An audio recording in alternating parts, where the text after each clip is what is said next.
Olá, vamos dar continuidade hoje a determinados assuntos relacionados ao planejamento educacional. No último encontro, eu deixei assim um pouco mais frisado que o planejamento ele é importante porque ele não pode ser fabril, não pode ser aquela coisa, estamos formando alunos como se fossem picolés. Nós trabalhamos com pessoas dentro de um universo escolar, dentro de situações educativas que necessitam justamente termos os objetivos claros sobre o que vamos trabalhar e como devemos trabalhar. E isso sempre em equipe e observando a realidade daquela escola e onde ela está inserida. Então, dessa maneira, nas leituras dos textos que vocês estiverem realizando, vocês vão ver algumas coisas interessantes e em alguns momentos vocês vão ter dúvidas sobre o que é um objetivo, o que é um objetivo específico, como é que eu lido com a relação entre objetivo, competência e habilidade. É aquela coisa assim, aí eu tenho dúvida em como escrever esses verbos. Muitas vezes o professor, quando está fazendo seu planejamento didático, ele acaba tendo dificuldades. Existem várias mesmo, classificações e tipologias de objetivos e da maneira como nós podemos utilizar. Uma dessas maneiras, ou uma dessas tendências, ela vem muito com a taxonomia de Bloom.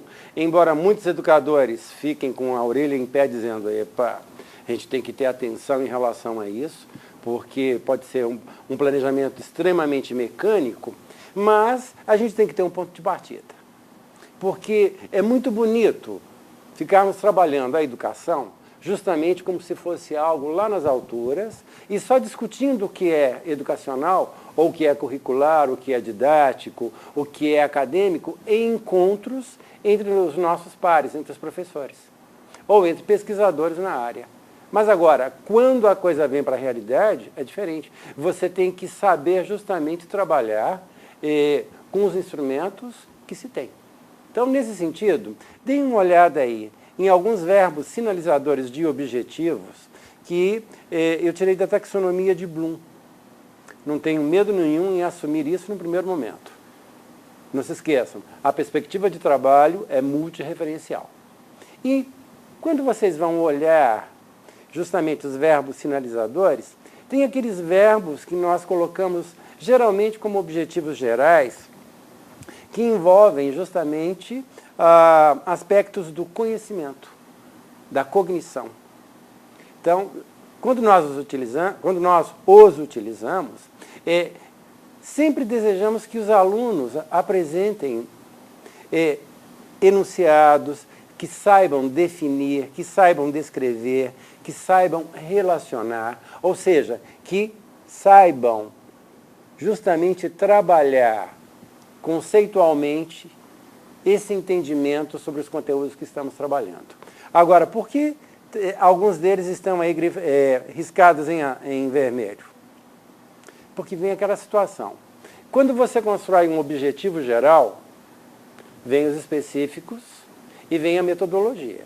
Se você disser citar, você cita para quê? Tem que ter algum objeto que complemente isso daí, né? Que dê sentido. Da mesma maneira, listar.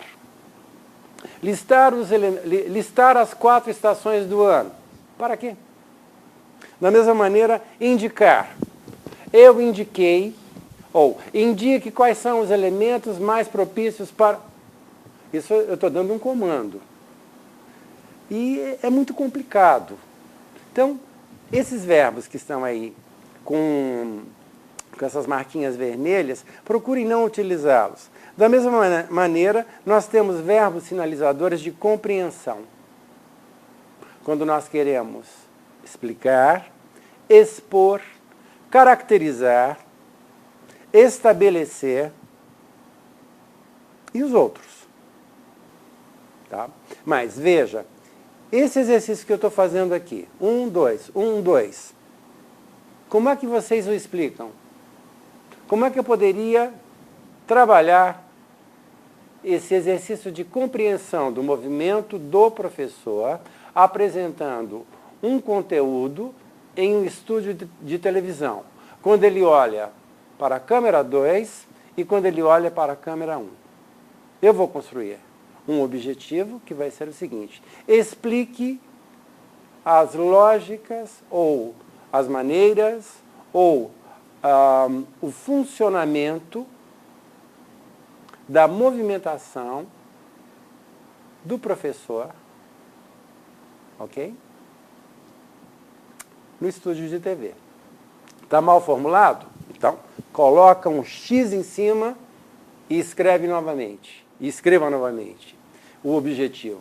Explicar as lógicas de movimento que o docente utiliza no estúdio de TV para registrar as suas videoaulas. Vejam como eu trabalhei de uma outra maneira o objetivo que envolve uma compreensão. Olhando na sequência, nós temos outros que são os objetivos que estão mais direcionados para a aplicação. São muito comuns encontrarmos em planos de ensino de disciplinas como matemática, física, química. Por quê? Aplicar, elaborar, relacionar. Vejam que eu não coloquei, não risquei nenhum de vermelho. E os que estão em vermelho, a análise, quer dizer, vejam quais são os que eu risquei. Estudar, resumir, distinguir e comparar. Por quê? Sempre quando se analisa, você vai estar analisando X em relação a Y, em relação a W. Quer dizer, X sozinho não tem porquê. Por isso que comparar, você vai sempre comparar junto à análise. Tá? Toda vez que você analisa, você já está estabelecendo uma relação de comparação. Você tem parâmetros que você utiliza. Da mesma maneira, estudar. Tudo é estudo, gente. Quando estudar os elementos, para quê? Você tem que compreender os elementos, você tem que analisar a constituição dos elementos. Olha outro verbo que eu dei uma riscadinha aí. Resumir. Tá bom, resumir. O aluno pode chegar para mim: professor, você pediu para eu resumir. Resumir, ponto. Ou então a coordenadora pedagógica pode me chegar na escola e me dizer: olha, Geraldo, você fez o planejamento da disciplina e também o plano de aula em que você colocou que o objetivo da aula daquele dia é resumir o capítulo 1. Resume-se para quê? Tem que ter clareza. Resume-se para se ter uma ideia de síntese do processo, de compactação daquele conteúdo. Então, vocês vão ler com mais atenção o que o capítulo está trazendo e os textos complementares também, para terem um aprofundamento sobre isso. Vejam ali, os outros verbos de síntese: sintetizar, integrar, propor, selecionar, e os verbos de avaliação: avaliar, justificar e interpretar. E eu acho muito perigoso quando a gente utiliza o verbo estimar, porque estimar é muito subjetivo. Tá? Envolve muito uma escala de valores, onde eu gosto, eu não gosto, eu aprecio, eu não aprecio. E dentro da didática, trabalhar com sim, não, sim, não, sim, não, é um ato muito mecânico, não é por aí. Da mesma forma, julgar. Também com quais critérios, com quais juízos. Isso é perigoso, porque justamente quando você julga, ou você bonifica, ou você penaliza. Vejam o perigo, a forma de usar um verbo num planejamento. E voltando a Bloom, vejam aí o desenho da figura 1. Bonitinha, menininha com gatinho, né? E tem até o carrinho ali de um bebê, tudo. Vejam, no início, lá pelos anos 50, quando Bloom e todos os seus seguidores vão estabelecer essa classificação, ou melhor, esses passos para um conhecimento, para a obtenção de conteúdos e a forma de aplicá-los, a forma de estar dentro de um planejamento, isso aqui está muito dentro da programação, isso é uma linguagem de programação. Vejam ali, conhecer, compreender, aplicar, analisar, sintetizar, avaliar. Agora, e se você conhecer e partir diretamente para analisar? Você está pulando, né? Fazendo passos distintos. Ou melhor, passos distintos não. Você está pulando etapas, saltando etapas. Por isso que essas categorias de domínio cognitivo trabalhadas anteriormente, elas começaram a ser revistas e justamente com professores e com pesquisadores dentro da ciência da informação, por incrível que pareça. Está havendo uma revisita à taxonomia de Bloom pelo pessoal de ciências da informação. Inclusive, nos textos complementares da aula 4, vocês vão encontrar um texto sobre essa revisita. Tanto que essas duas imagens, essas duas ilustrações, vêm daquele texto. Vejam como houve uma mudança na categorização do domínio cognitivo. Lembrar. Recordar. 2, entender o que se recorda. 3, aplicar, analisar, sintetizar, criar. Vejam as diferenças.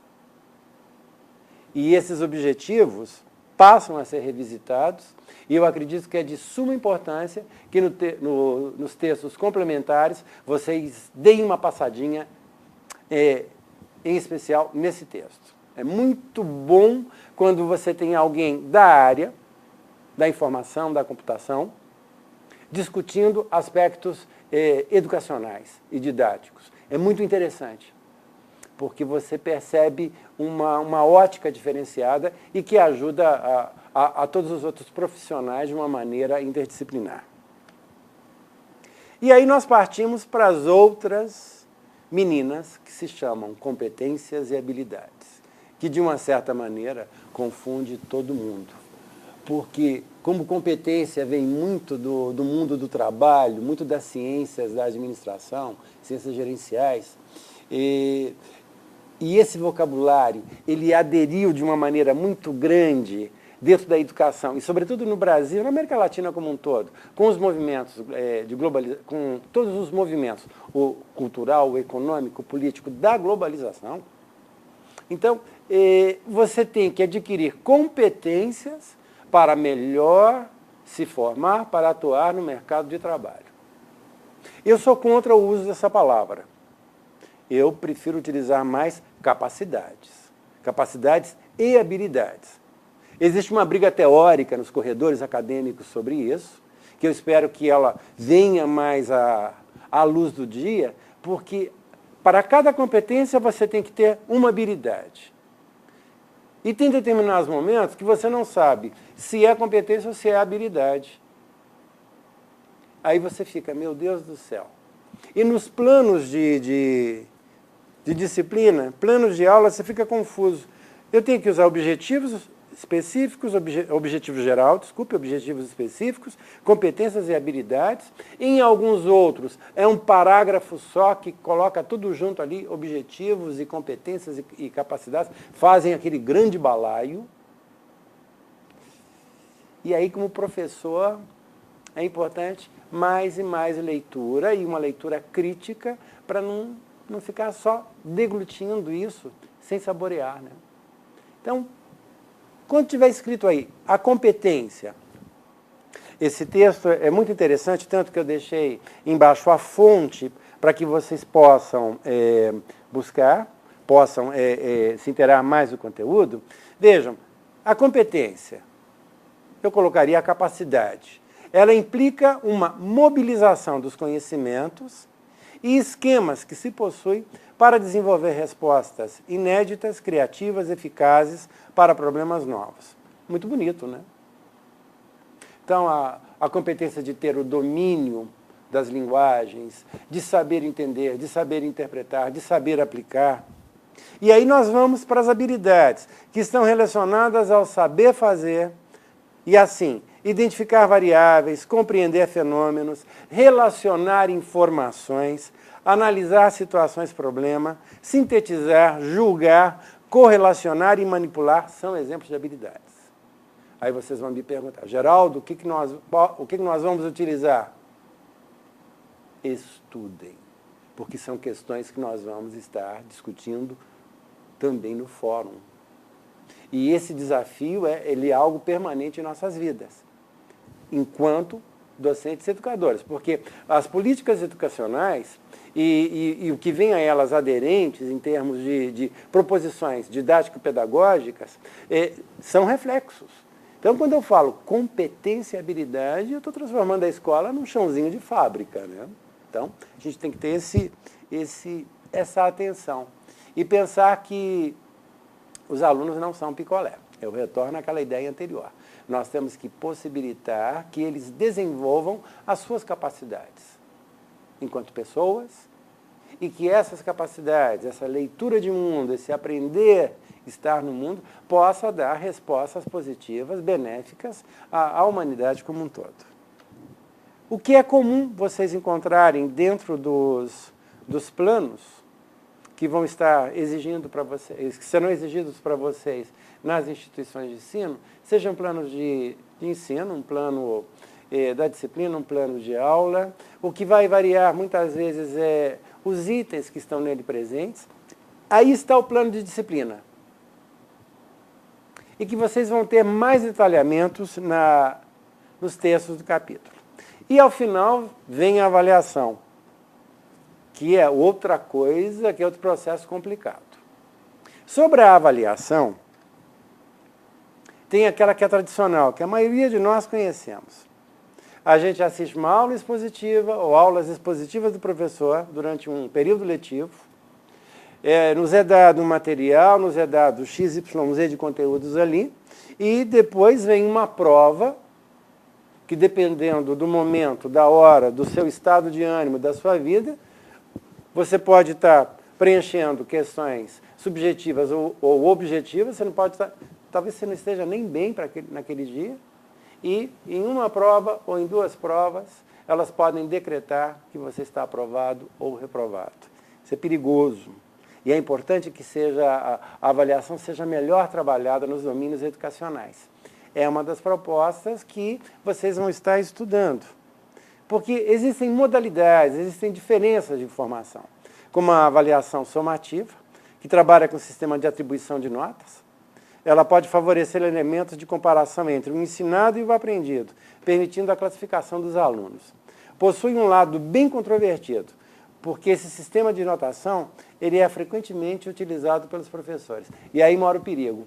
Vocês estão vendo esses testes internacionais de PISA e outros, em que colocam determinados países lá no topo, quando os alunos fazem as provas e recebem notas altas em ciências, matemática, em cálculo, etc. Aí no dia seguinte, vem os resultados. O Brasil está em último lugar, o país X está em primeiro. Gente, existem contextos que são diferentes. Então, não é apenas a nota. E por não ser apenas a nota, existe um outro modelo de avaliação formativa que vai analisar justamente nesse processo de aprendizagem de cada aluno.